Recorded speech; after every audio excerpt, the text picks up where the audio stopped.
ভূত চতুর্দশীতে এসো গল্প পড়িতে আমাদের নতুন নিবেদন রবীন্দ্রনাথ ঠাকুরের লেখা মণিহারা। সেই জীর্ণপ্রায় বাঁধা ঘাটের ধারে আমার বোট লাগানো ছিল। তখন সূর্য অস্ত গিয়াছে। বোটের ছাদের উপরে মাঝি নমাজ পড়িতেছে। পশ্চিমের জ্বলন্ত আকাশপটে তাহার নীরব উপাসনা ক্ষণে ক্ষণে ছবির মতো আঁকা পড়িতেছিল। স্থির রেখাহীন নদীর জলের উপর ভাষাতীত অসংখ্য বর্ণচ্ছটা দেখিতে দেখিতে ফিকা হইতে গাঢ় লেখায়, সোনার রং হইতে ইস্পাতের রঙে, এক আভা হইতে আর এক আভায় মিলাইয়া আসিতেছিল। জানালা ভাঙা, বারান্দা ঝুলিয়া পড়া, জরাগ্রস্ত বৃহৎ অট্টালিকার সম্মুখে অশ্বত্থমূল বিদারিত ঘাটের উপরে ঝিল্লি মুখর সন্ধেবেলায় একলা বসিয়া আমার শুষ্ক চক্ষুর কোণ ভিজিবে ভিজিবে করিতেছে। এমন সময় মাথা হইতে পা পর্যন্ত হঠাৎ চমকিয়া উঠিয়া শুনিলাম মহাশয়ের কোথা হইতে আগমন। দেখিলাম ভদ্রলোকটি স্বল্পাহার শীর্ণ, ভাগ্যলক্ষ্মী কর্তৃক নিতান্ত অনাদৃত। বাংলাদেশের অধিকাংশ বিদেশি চাকরের যেমন একরকম বহুকাল জীর্ণ সংস্কারবিহীন চেহারা, ইহারও সেইরূপ। ধুতি, উপরে একখানি মলিন তৈলাক্ত আসামি মটকার বোতাম খোলা চাপকান। কর্মক্ষেত্র হইতে যেন অল্পক্ষণ হইল ফিরিতেছেন, এবং যে সময় কিঞ্চিৎ জলপান খাওয়া উচিত ছিল সেই সময় হতভাগ্য নদী তীরে কেবল সন্ধ্যার হাওয়া খাইতে আসিয়াছেন। আগন্তুক সোপান পার্শ্বে আশ্রয় গ্রহণ করিলেন। আমি কহিলাম, আমি রাঁচি হইতে আসিতেছি। কি করা হয়? ব্যবসা করিয়া থাকি। কি ব্যবসা? হরিতকি, রেশমের গুটি এবং কাঠের ব্যবসা। কি নাম?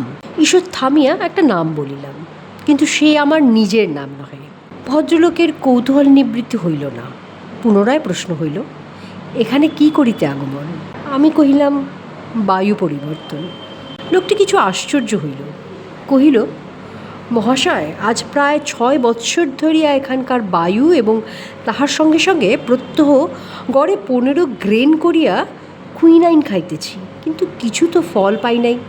আমি কহিলাম, একথা মানিতেই হইবে, রাঁচি হইতে এখানে বায়ুর যথেষ্ট পরিবর্তন দেখা যাইবে। তিনি কহিলেন, আজ্ঞা হ্যাঁ, যথেষ্ট। এখানে কোথায় বাসা করিবেন? আমি ঘাটের উপরকার জীর্ণ বাড়ি দেখাইয়া কহিলাম, এই বাড়িতে। বোধ করি লোকটির মনে সন্দেহ হইল। আমি এই পুরো বাড়িতে কোনো গুপ্তধনের সন্ধান পাইয়াছি। কিন্তু এ সম্বন্ধে আর কোনো তর্ক তুলিলেন না। কেবল আজ 15 বৎসর পূর্বে এই অভিশাপগ্রস্ত বাড়িতে যে ঘটনাটি ঘটিয়াছিল তাহারই বিস্তারিত বর্ণনা করিলেন। লোকটি এখানকার স্কুল মাস্টার। তাহার ক্ষুধা ও রোগ শীর্ণ মুখে মস্ত একটা টাকের নিচে একজোড়া বড় বড় চক্ষু আপন কোটরের ভিতর হইতে অস্বাভাবিক উজ্জ্বলতায় জ্বলিতেছিল। তাহাকে দেখিয়া ইংরাজ কবি কোলরিজের সৃষ্ট প্রাচীন নাবিকের কথা আমার মনে পড়িল। মাঝে নমাজ পড়া সমাধা করিয়া রন্ধন কার্যে মন দিয়াছে। সন্ধ্যার শেষ আভাটুকু মিলাইয়া আসিয়া ঘাটের উপরকার জনশূন্য অন্ধকার বাড়ি আপন পূর্বাবস্থার প্রকাণ্ড প্রেত মুহূর্তের মতো নিস্তব্ধ দাঁড়াইয়া রইল।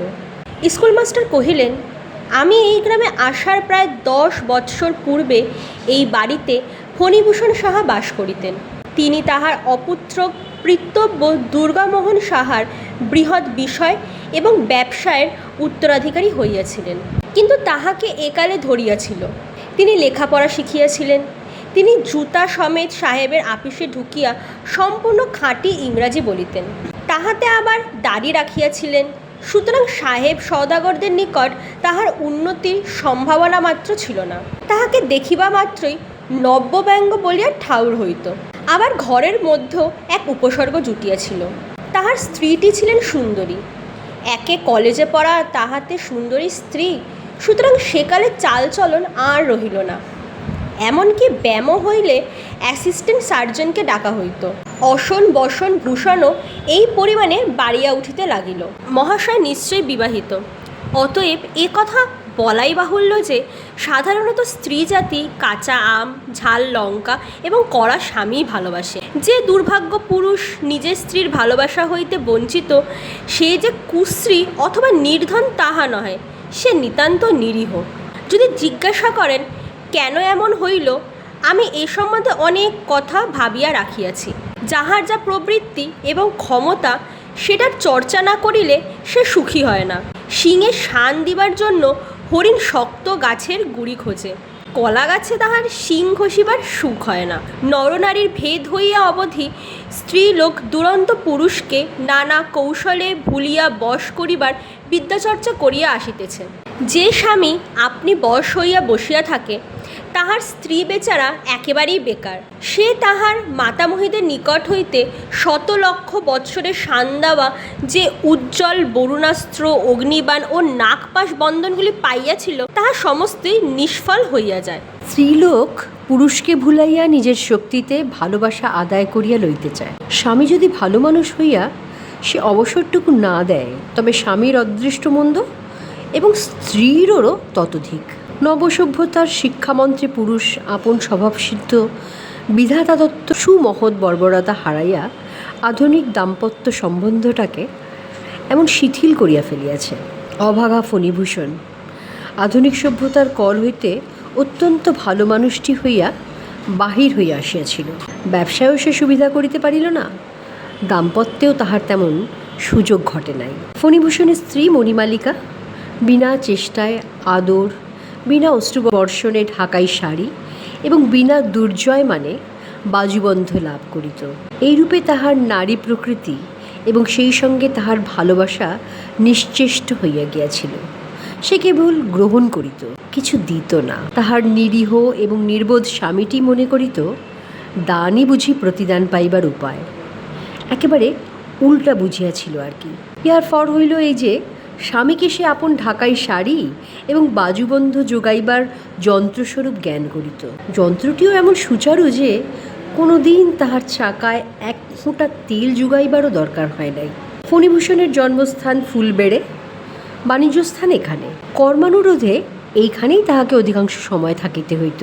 ফুলবেড়ের বাড়িতে তাহার মা ছিল না, তবু পিসি, মাসি ও অন্য 5 জন ছিল। কিন্তু ফণিভূষণ পিসি, মাসি ও অন্য 5 জনের উপকারার্থেই বিশেষ করিয়া সুন্দরী স্ত্রী ঘরে আনে নাই।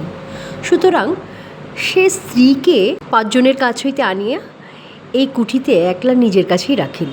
কিন্তু অন্যান্য অধিকার হইতে স্ত্রী অধিকারের প্রভেদ এই যে স্ত্রীকে 5 জনের কাছ হইতে বিচ্ছিন্ন করিয়া একলা নিজের কাছে রাখিলেই যে সবসময় বেশি করিয়া পাওয়া যায় তাহা নয়। স্ত্রীটি বেশি কথাবার্তা কহিত না, পাড়া প্রতিবেশিনীদের সঙ্গেও তাহার মেলামেশা বেশি ছিল না।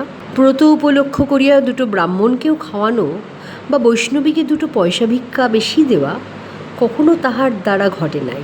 তাহার হাতে কোনো জিনিস নষ্ট হয় নাই, কেবল স্বামীর আদরগুলি ছাড়া আর যাহা পাইয়াছে সমস্তই জমা করিয়া রাখিয়াছে। আশ্চর্যের বিষয় এই যে সে নিজের অপরূপ যৌবনশ্রী হইতেও যেন লেশমাত্র অপব্যয় ঘটিতে দেয় নাই। লোকে বলে তাহার 24 বৎসর বয়সের সময়ও তাহাকে 14 বৎসরের মতো কাঁচা দেখিতেছিল। যাহাদের হৃৎপিণ্ড বরফের পিণ্ড, যাহাদের বুকের মধ্যে ভালোবাসার জ্বালা যন্ত্রণা স্থান পায় না, তাহারা বোধ করি সুদীর্ঘকাল তাজা থাকে। তাহারা কৃপণের মতো অন্তরে বাহিরে আপনাকে জমাইয়া রাখিতে পারে। ঘন পল্লবিত অতি সতেজ লতার মতো বিধাতা মণিমালিকাকে নিষ্ফলা করিয়া রাখিলেন, তাহাকে সন্তান হইতে বঞ্চিত করিলেন। অর্থাৎ তাহাকে এমন একটা কিছু দিলেন না যাহাকে সে আপন লোহার সিন্দুকের মণিমাণিক্য অপেক্ষা বেশি করিয়া বুঝিতে পারে, যাহা বসন্ত প্রভাতের নব সূর্যের মতো আপন কোমল উত্তাপে তাহার হৃদয়ের বরফপিণ্ডটা গলাইয়া সংসারের উপর একটা স্নেহ নির্ঝর বহাইয়া দেয়। কিন্তু মণিমালিকা কাজকর্মে মজবুত ছিল, কখনোই সে লোকজন বেশি রাখে নাই। যে কাজ তাহার দ্বারা সাধ্য সে কাজে কেহ বেতন লইয়া যাইবে ইহা সে সহিতে পারিত না।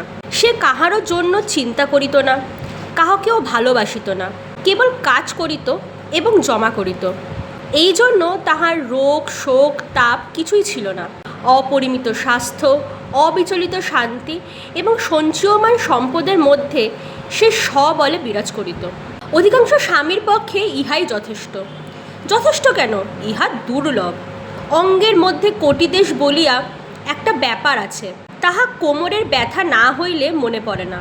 গৃহের আশ্রয়স্বরূপে স্ত্রী যে একজন আছে, ভালোবাসার তাড়নায় তাহা পদে পদে এবং তাহা 24 ঘণ্টা অনুভব করার নাম ঘরকন্নার কোমরে ব্যথা।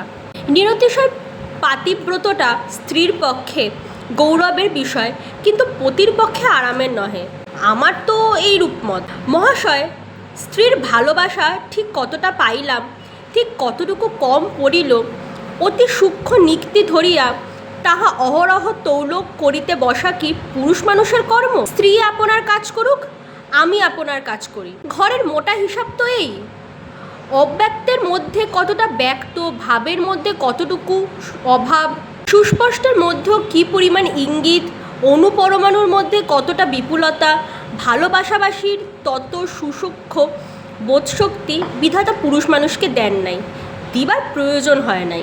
পুরুষ মানুষের তিল পরিমাণ অনুরাগ বিরাগের লক্ষণ লইয়া মেয়েরা বটে ওজন করিতে বসে। কথার মধ্য হইতে আসল ভঙ্গিটুকু এবং ভঙ্গির মধ্য হইতে আসল কথাটুকু চিরিয়া চিরিয়া চুনিয়া চুনিয়া বাহির করিতে থাকে।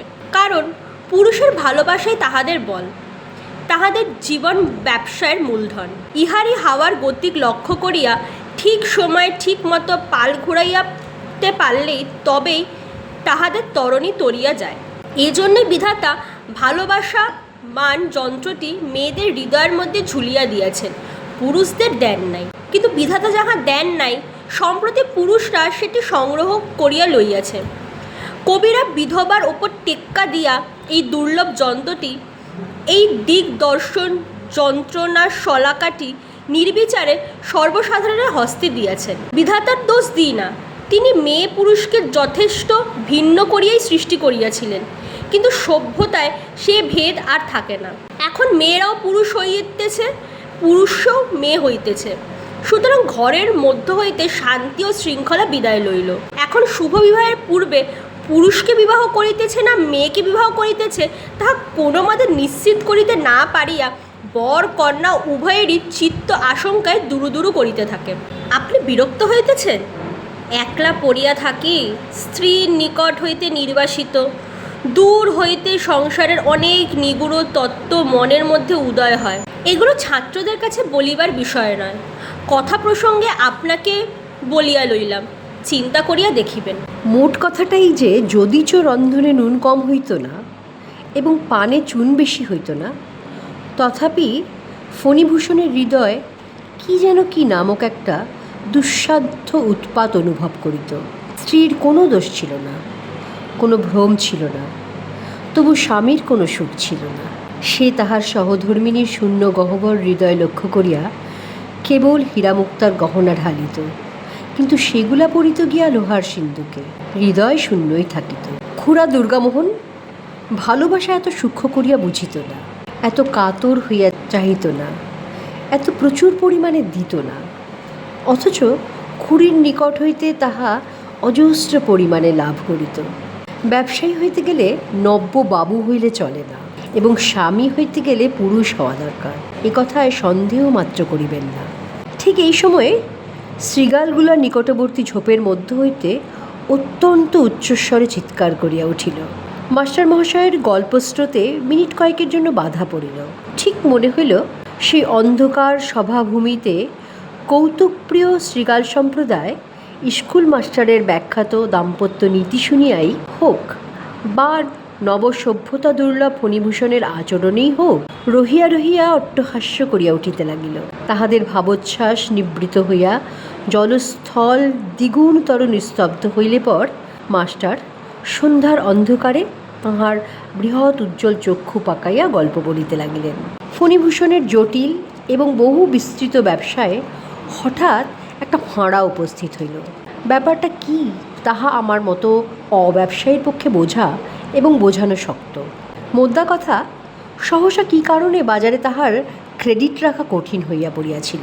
যদি কেবলমাত্র 5টা দিনের জন্য সে কোথাও হইতে লাখ দেড়েক টাকা বাহির করিতে পারে, বাজারে একবার বিদ্যুতের মতো এই টাকাটার চেহারা দেখাইয়া যায়, তাহা হইলেই মুহূর্তের মধ্যে সংকট উত্তীর্ণ হইয়া তাহার ব্যবসা পাল ভরে ছুটিয়া চলিতে পারে। টাকাটার সুযোগ হইতেছিল না। স্থানীয় পরিচিত মহাজনদের নিকট হইতে ধার করিতে প্রবৃত্ত হইয়াছে এমন জনরব উঠিলে তাহার ব্যবসায়ের দ্বিগুণ অনিষ্ট হইবে।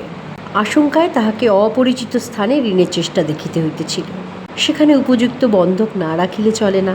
গহনা বন্ধক রাখিলে লেখাপড়া এবং বিলম্বের কারণ থাকে না। চটপট একটা সহজে কাজ হইয়া যায়। ফণিভূষণ একবার স্ত্রীর কাছে গেল।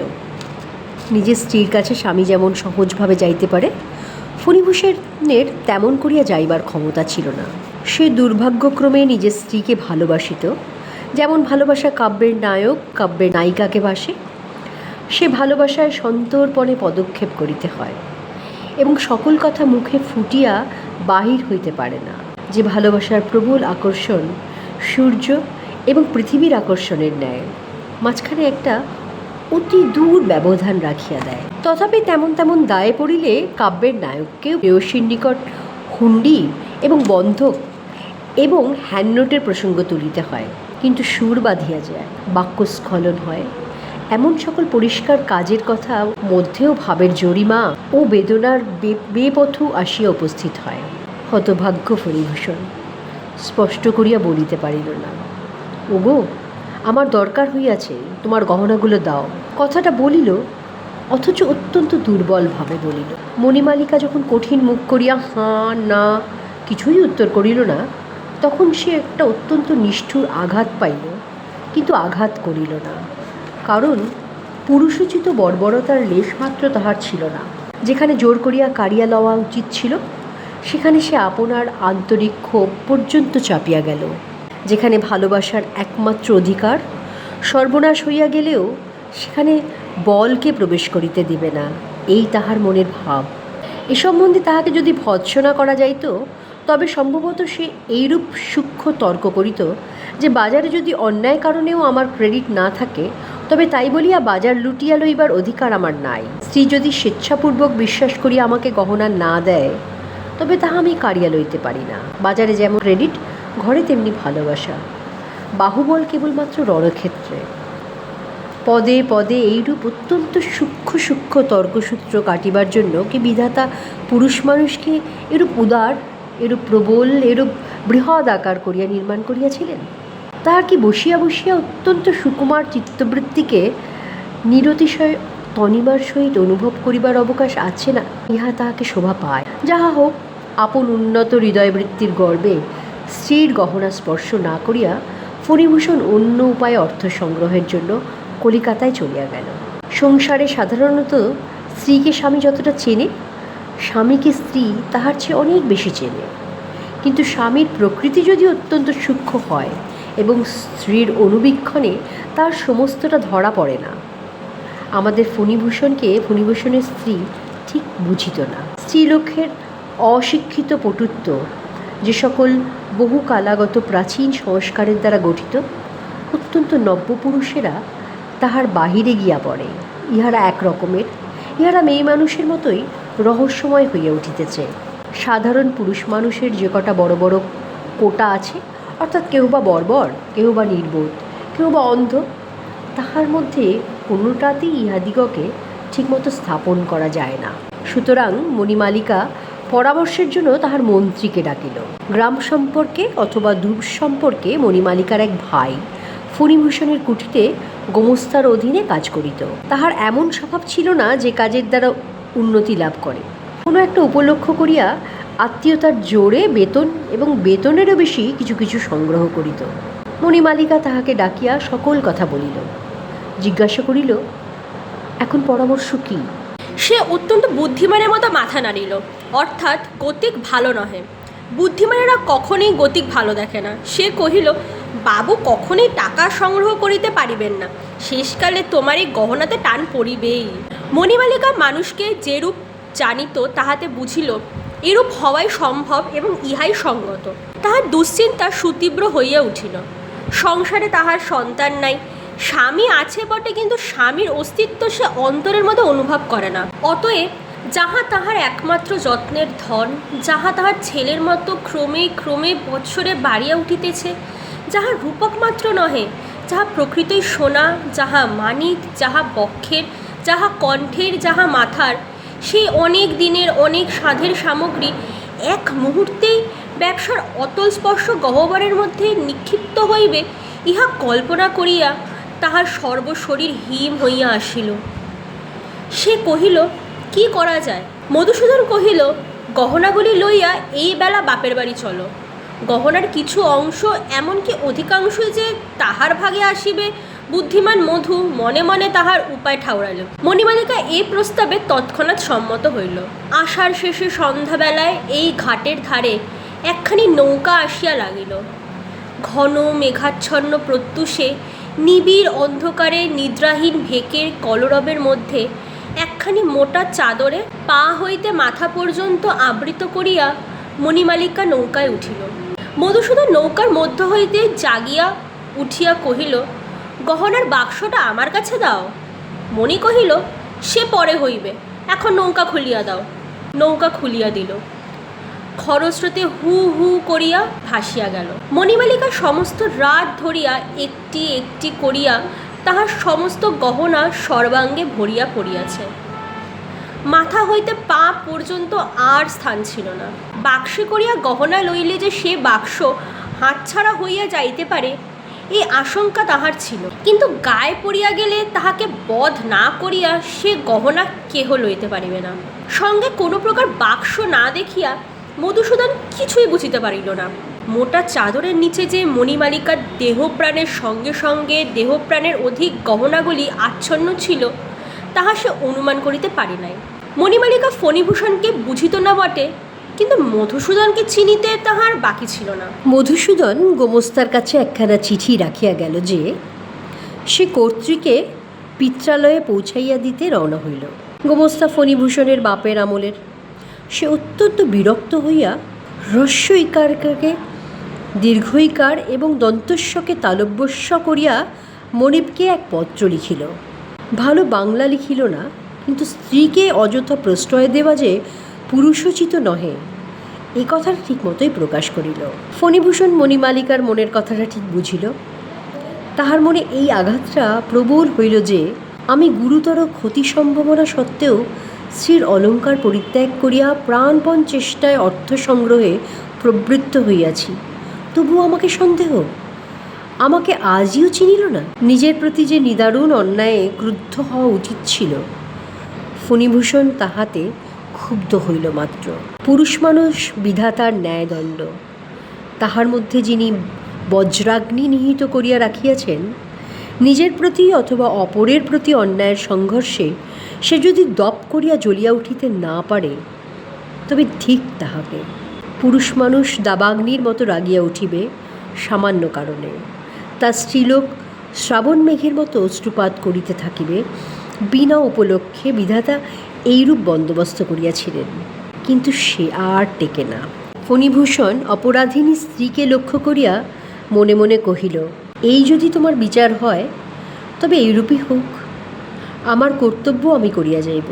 আরও শতাব্দী ৫-৬ পরে যখন কেবল আধ্যাত্ম শক্তিতে জগৎ চলিবে, তখন যাহার জন্মগ্রহণ করা উচিত ছিল, সেই ভাবে যুগের ফণিভূষণ ঊনবিংশ শতাব্দীতে অবতীর্ণ হইয়া সেই আদি যুগের স্ত্রীলোককে বিবাহ করিয়া বসিয়াছে। শাস্ত্রে যাহার বুদ্ধিকে প্রলয়ঙ্করী বলিয়া থাকে। ফণিভূষণ স্ত্রীকে এক অক্ষর পত্র লিখিল না এবং মনে মনে প্রতিজ্ঞা করিল, এ সম্বন্ধে স্ত্রীর কাছে কখনো সে কোনো কথার উল্লেখ করিবে না। কি ভীষণ দণ্ডবিধি! দিন দশেক পরে কোনো মতে যথোপযুক্ত টাকা সংগ্রহ করিয়া বিপদ উত্তীর্ণ ফণিভূষণ বাড়ি আসিয়া উপস্থিত হইল। সে জানিত বাপের বাড়িতে গহনাপত্র রাখিয়া এতদিনে মণিমালিকা ঘরে ফিরিয়া আসিয়াছে। সেদিনকার দিন প্রার্থী ভাব ত্যাগ করিয়া কৃতকার্য কৃতিপুরুষ স্ত্রীর কাছে দেখা দিলে মণি যে কিরূপ লজ্জিত এবং অনাবশ্যক প্রয়াসের জন্য কিঞ্চিত অনুতপ্ত হইবে, ইহাই কল্পনা করিতে করিতে ফণিভূষণ অন্তঃপুরে শয়নাগারের দ্বারের কাছে আসিয়া উপনীত হইল। দেখিল দ্বার রুদ্ধ। তালা ভাঙিয়া ঘরে ঢুকিয়া দেখিল ঘর শূন্য। কোণে লোহার সিন্দুক খোলা পড়িয়া আছে, তাহাতে গহনাপত্রের চিহ্নমাত্র নাই। স্বামীর বুকের মধ্যে ঠক করিয়া একটা ঘা লাগিল। মনে হইল সংসার উদ্দেশ্যহীন এবং ভালোবাসা ও বাণিজ্য ব্যবসা সমস্তই ব্যর্থ। আমরা এই সংসার পিঞ্জরের প্রত্যেক শলাকার উপরে প্রাণপাত করিতে বসিয়াছি, কিন্তু তাহার ভিতরে পাখি নাই, রাখিলেও সে থাকে না। তবে অহরহ হৃদয়খানির রক্তমানিক ও অশ্রুজলের মুক্তামালা দিয়া কি সাজাইতে বসিয়াছি। এই চিরজীবনের সর্বস্ব জড়ানো শূন্য সংসার খাঁচাটা ফণিভূষণ মনে মনে পদাঘাত করিয়া অতি দূরে ফেলিয়া দিল। ফণিভূষণের স্ত্রীর সম্বন্ধে কোনরূপ চেষ্টা করিতে চাহিল না। মনে করিল যদি ইচ্ছে হয় তো ফিরিয়া আসিবে। বৃদ্ধ ব্রাহ্মণ গোমস্তা আসিয়া কহিল, চুপ করিয়া থাকিলে কি হইবে, কর্তৃবধূর খবর লওয়া চাই তো। এই বলিয়া মণিমালিকার পিত্রালয়ে লোক পাঠাইয়া দিল। সেখান হইতে খবর আসিল মণি অথবা মধু এ পর্যন্ত সেখানে পৌঁছে নাই।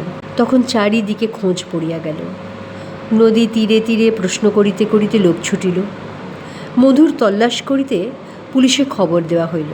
কোন নৌকার মাঝিকে, কোন পথে তাহারা কোথায় চলিয়া গেল তাহার কোনো সন্ধান মিলিল না। সর্বপ্রকার আশা ছাড়িয়া দিয়া একদিন ফণিভূষণ সন্ধ্যাকালে তাহার পরিত্যক্ত শয়নগৃহের মধ্যে প্রবেশ করিল। সেদিন জন্মাষ্টমী। সকাল হইতে অবিশ্রান্ত বৃষ্টি পড়িতেছে। উৎসব উপলক্ষে গ্রামের প্রান্তরে একটা মেলা বসে। সেখানে আটচালার মধ্যে বারোয়ারির যাত্রা আরম্ভ হইয়াছে। মুষল ধারায় বৃষ্টিপাত শব্দে যাত্রার গানের সুর মৃদুতর হইয়া কানে আসিয়া প্রবেশ করিতেছে। ওই যে বাতায়নের উপর শিথিল কবজা দরজাটা ঝুলিয়া পড়িয়াছে, ওইখানে ফণিভূষণ অন্ধকারে একলা বসিয়াছিল। বাদলার হাওয়া, বৃষ্টির ছাট এবং যাত্রার গান ঘরের মধ্যে প্রবেশ করিতেছিল। কোনো খেয়ালই ছিল না। ঘরের দেয়ালেও আর্ট স্টুডিও রচিত লক্ষ্মী সরস্বতীর একজোড়া ছবি টাঙানো। আলনার উপরে একটা গামছা ও তোয়ালে, একটি চুড়ি পেরে ও একটি ডুরে শাড়ি সদ্য ব্যবহারযোগ্যভাবে পাকানো ঝুলানো রহিয়াছে। ঘরের কোণে টিপাইয়ের উপরে পিতলের ডিবায় মণিমালিকার স্বহস্তরচিত গুটিকতক পান শুষ্ক হইয়া পড়িয়া আছে। কাচের আলমারির মধ্যে তাহার আবাল্য সঞ্চিত চিনের পুতুল, এসেন্সের শিশি, রঙিন কাচের ডিক্যান্টার, শৌখিন তাস, সমুদ্রের বড় বড় কড়ি, এমনকি শূন্য সাবানের বাক্সগুলি পর্যন্ত অতি পরিপাটি করিয়া সাজানো। যে অতি ক্ষুদ্র গোলক বিশিষ্ট ছোট শখের কেরোসিন ল্যাম্প সে নিজে প্রতিদিন প্রস্তুত করিয়া স্বহস্তে জ্বালাইয়া কুলুঙ্গিটির উপর রাখিয়া দিত, তাহা যথাস্থানে নির্বাপিত এবং ম্লান হইয়া দাঁড়াইয়া আছে। কেবল সেই ক্ষুদ্র ল্যাম্পটি এই শয়নকক্ষে মণিমালিকার শেষ মুহূর্তের নিরুত্তর সাক্ষী। সমস্ত শূন্য করিয়া যে চলিয়া যায়, সেও এত চিহ্ন, এত ইতিহাস, সমস্ত জড় সামগ্রীর ওপর আপন সজীব হৃদয়ের এত স্নেহ স্বাক্ষর রাখিয়া যায়। এসো মণিমালিকা, এসো, তোমার দীপটি তুমি জ্বালাও, তোমার ঘরটি তুমি আলো করো, আয়নার সম্মুখে দাঁড়াইয়া তোমার যত্ন কুঞ্চিত শাড়িটি তুমি পরো। তোমার জিনিসগুলি তোমার জন্য অপেক্ষা করিতেছে। তোমার কাছ হইতে কেহ কিছু প্রত্যাশা করে না, কেবল তুমি উপস্থিত হইয়া মাত্র তোমার অক্ষয় যৌবন, তোমার অম্লান সৌন্দর্য লইয়া চারিদিকের এই সকল বিপুল বিক্ষিপ্ত অনাথ জড়সামগ্রীর রাশিকে একটি প্রাণের ঐক্যে সঞ্জীবিত করিয়া রাখো। এই সকল মুখ প্রাণহীন পদার্থের অব্যক্ত ক্রন্দন গৃহকে শ্মশান করিয়া তুলিয়াছে। গভীর রাত্রে কখন একসময় বৃষ্টির ধারা এবং যাত্রার গান থামিয়া গেছে। ফণিভূষণ জানলার কাছে যেমন বসিয়াছিল তেমনই বসিয়া আছে। বাতায়নের বাহিরে এমন একটা জগৎব্যাপী নিরন্ধ্র অন্ধকার যে তাহার মনে হইতেছিল যেন সম্মুখে জমালয়ের এক অভ্রভেদী সিংহ দ্বার যেন এইখানে দাঁড়াইয়া কাঁদিয়া ডাকিলে চিরকালের লুপ্ত জিনিস অচিরকালের মতো একবার দেখা দিতেও পারে। এই মসীকৃষ্ণ মৃত্যুর পটে এই অতি কঠিন নিকষ পাষাণের উপর এই হারানো সোনার একটি রেখা পড়িতেও পারে। এমন সময় একটা ঠক ঠক শব্দে সঙ্গে গহনার ঝমঝম শব্দ শোনা গেল। ঠিক মনে হইল শব্দটা নদীর ঘাটের উপর হইতে উঠিয়া আসিতেছে। তখন নদীর জল এবং রাত্রির অন্ধকার এক হইয়া মিশিয়া গিয়াছিল। পুলকিত ফণিভূষণ দুই উৎসুক চক্ষু দিয়া অন্ধকার ঠেলিয়া ঠেলিয়া ফুরিয়া ফুরিয়া দেখিতে চেষ্টা করিতে লাগিল। স্ফীত হৃদয় এবং ব্যগ্র দৃষ্টি ব্যথিত হইয়া উঠিল। কিছুই দেখা গেল না। দেখিবার চেষ্টা যতই একান্ত বাড়িয়া উঠিল, অন্ধকার ততই যেন ঘনীভূত, জগৎ ততই যেন ছায়াবত হইয়া আসিল। প্রকৃতির নিশীথ রাত্রে আপন মৃত্যু নিকেতনের গব্যাক্ষ দ্বারে অকস্মাৎ অতিথি সমাগম দেখিয়া দ্রুত হস্তে আরও একটা বেশি করিয়া পর্দা ফেলিয়া দিল। শব্দটা ক্রমে ঘাটের সর্বোচ্চ সোপানতল ছাড়িয়া বাড়ির দিকে অগ্রসর হইতে লাগিল। বাড়ির সম্মুখে আসিয়া থামিল। দেউড়ি বন্ধ করিয়া দারোয়ান যাত্রা শুনিতে গিয়াছিল। তখন সেই রুদ্ধ দ্বারের উপর ঠক ঠক ঝম ঝম করিয়া ঘা পড়িতে লাগিল, যেন অলঙ্কারের সঙ্গে সঙ্গে একটা শক্ত জিনিস দ্বারের উপর আসিয়া পড়িতেছে। ফণিভূষণ আর থাকিতে পারিল না। নির্বাণ দ্বীপ কক্ষগুলি পার হইয়া অন্ধকার সিঁড়ি দিয়া নামিয়া রুদ্ধ দ্বারের নিকট আসিয়া উপস্থিত হইল। দ্বার বাহির হইতে তালাবন্ধ ছিল। ফণিভূষণ প্রাণপণে দুই হাতে সেই দ্বার নাড়া দিতেই সেই সংঘাতে এবং তাহার শব্দে জাগিয়া উঠিল। দেখিতে পাইল সে নিদ্রিত অবস্থায় ওপর হইতে নিচে নামিয়া আসিয়াছিল। তাহার সর্বশরীর ঘর্মাক্ত, হাত পা বরফের মতো ঠান্ডা এবং হৃৎপিণ্ডে নির্বাণোন্মুখ প্রদীপের মতো স্ফুরিত হইতেছে। স্বপ্ন ভাঙিয়া দেখিল বাহিরে আর কোনো শব্দ নাই, কেবল শ্রাবণের ধারা তখনও ঝরঝর শব্দে পড়িতেছিল এবং তাহারই সহিত মিশ্রিত হইয়া শোনা যাইতেছিল যাত্রার ছেলেরা ভোরের সুরে তান ধরিয়াছে। যদিচ ব্যাপারটা সমস্তই স্বপ্ন, কিন্তু এত অধিক নিকটবর্তী এবং সত্যবৎ যে ফণিভূষণের মনে হইল সে অতি অল্পের জন্যই সে তাহার অসম্ভব আকাঙ্ক্ষার আশ্চর্য সফলতা হইতে বঞ্চিত হইল। সেই জলপতন শব্দের সহিত দুরাগত ভৈরবীর তান তাহাকে বলিতে লাগিল, এই জাগরণী স্বপ্ন, এই জগৎই মিথ্যা। তাহার পরদিনেও যাত্রা ছিল এবং দারোয়ানেরও ছুটি ছিল। ফণিভূষণ হুকুম দিল, আজ সমস্ত রাত্রি যেন দেউড়ির দরজা খোলা থাকে। দারোয়ান কহিল, মেলা উপলক্ষে নানা দেশ হইতে নানা প্রকারের লোক আসিয়াছে, দরজা খোলা রাখিতে সাহস হয় না। ফণিভূষণ সে কথা মানিল না। দারোয়ান কহিল, তবে আমি সমস্ত রাত্রি হাজির থাকিয়া পাহারা দিব। ফণিভূষণ কহিল, সে হইবে না, তোমাকে যাত্রা শুনিতে যাইতেই হইবে। দারোয়ান আশ্চর্য হইয়া গেল। পরদিন সন্ধ্যাবেলায় দ্বীপ নিভাইয়া দিয়া ফণিভূষণ তাহার শয়নকক্ষের সেই বাতায়নে আসিয়া বসিল। আকাশে অবৃষ্টির সংরম্ভ মেঘ এবং চতুর্দিকে কোনো একটি অনির্দিষ্ট আসন্ন প্রতীক্ষার নিস্তব্ধতা, ভেকের অশান্ত কলরব এবং যাত্রার গানের চিৎকারধ্বনি সেই স্তব্ধতা ভাঙিতে পারে নাই। কেবল তাহার মধ্যে একটা অসঙ্গত অদ্ভুত রস বিস্তার করিতেছিল। অনেক রাত্রে এক সময় ভেক এবং ঝিল্লি এবং যাত্রার দলের ছেলেরা চুপ করিয়া গেল এবং রাত্রের অন্ধকারের উপরে আরও একটা কিসের অন্ধকার আসিয়া পড়িল। বুঝা গেল এইবার সময় আসিয়াছে।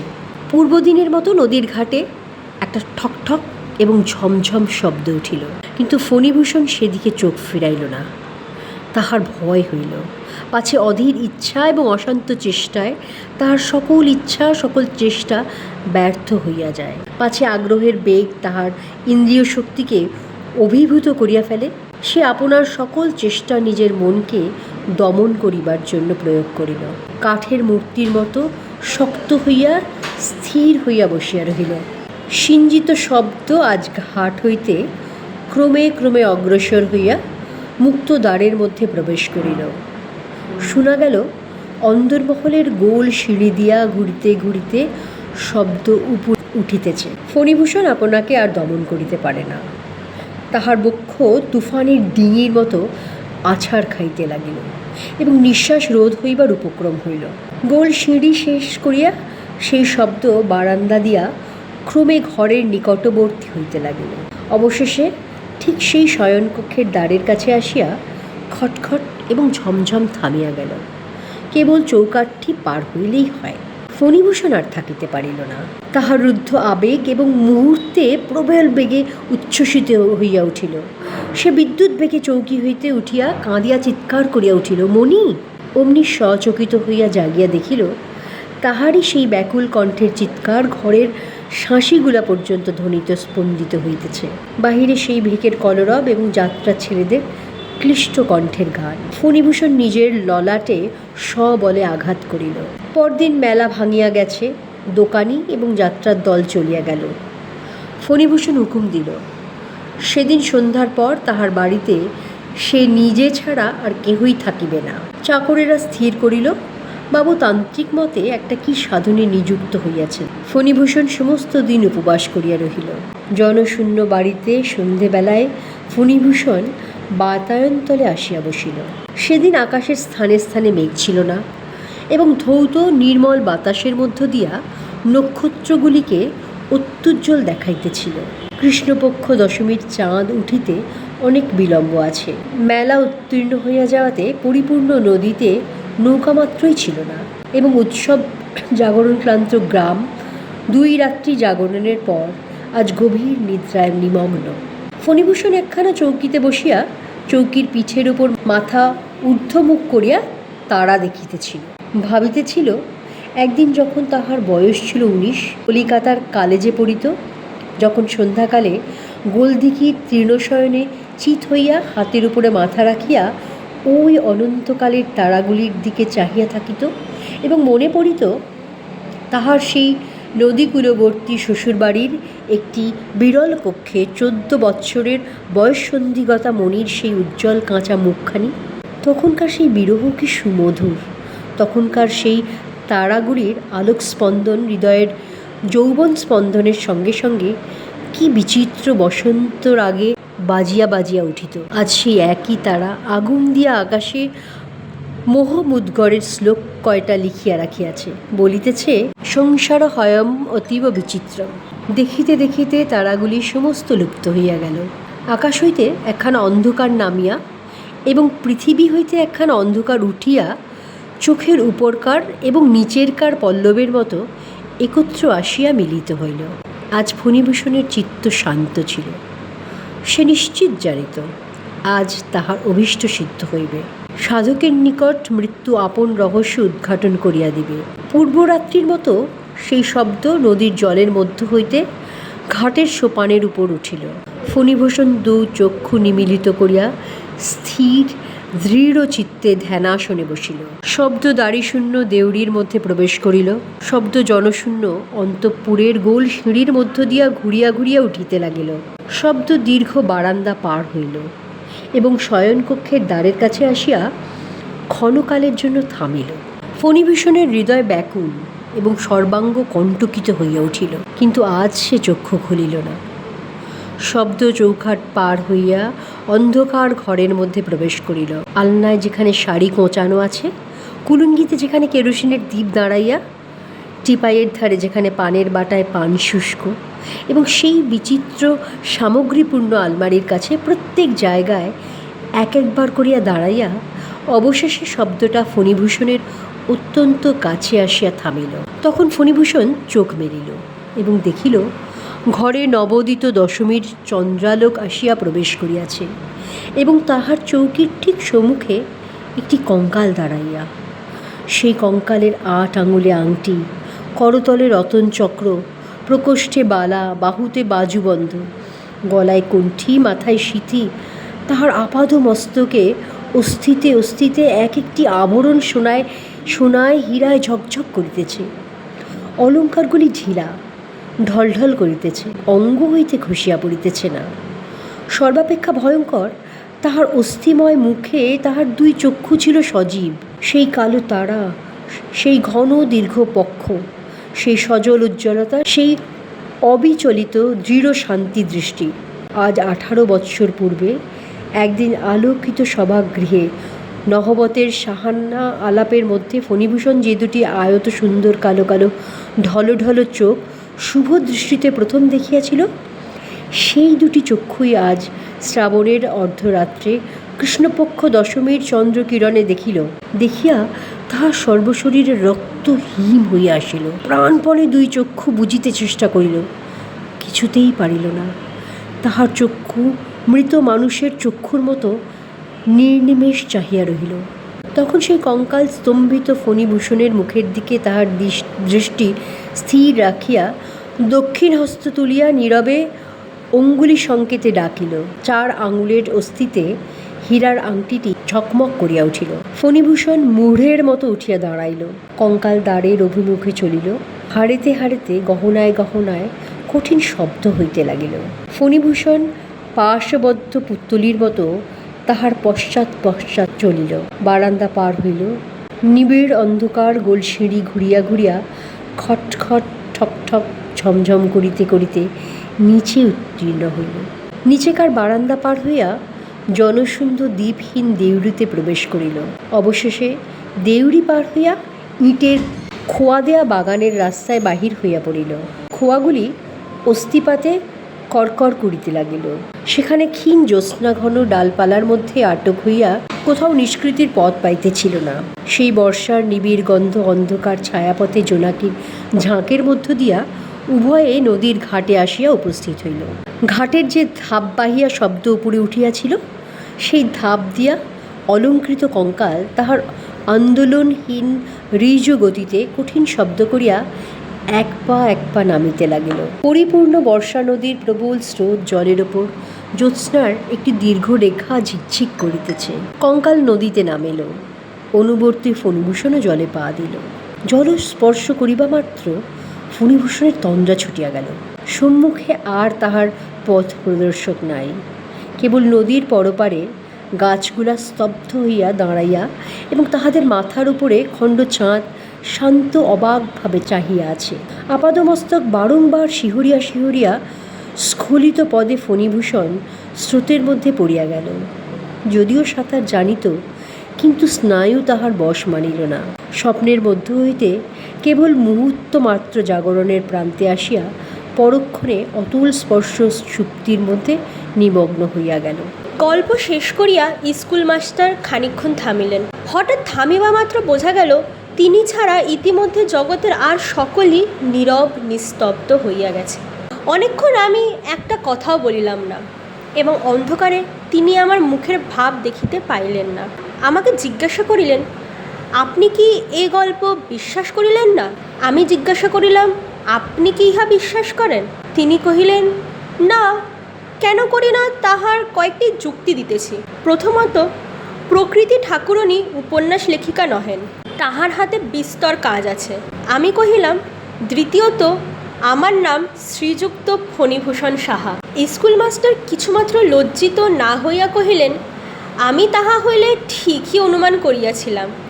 আপনার স্ত্রীর নাম কি ছিল? আমি কহিলাম, নৃত্যকালী।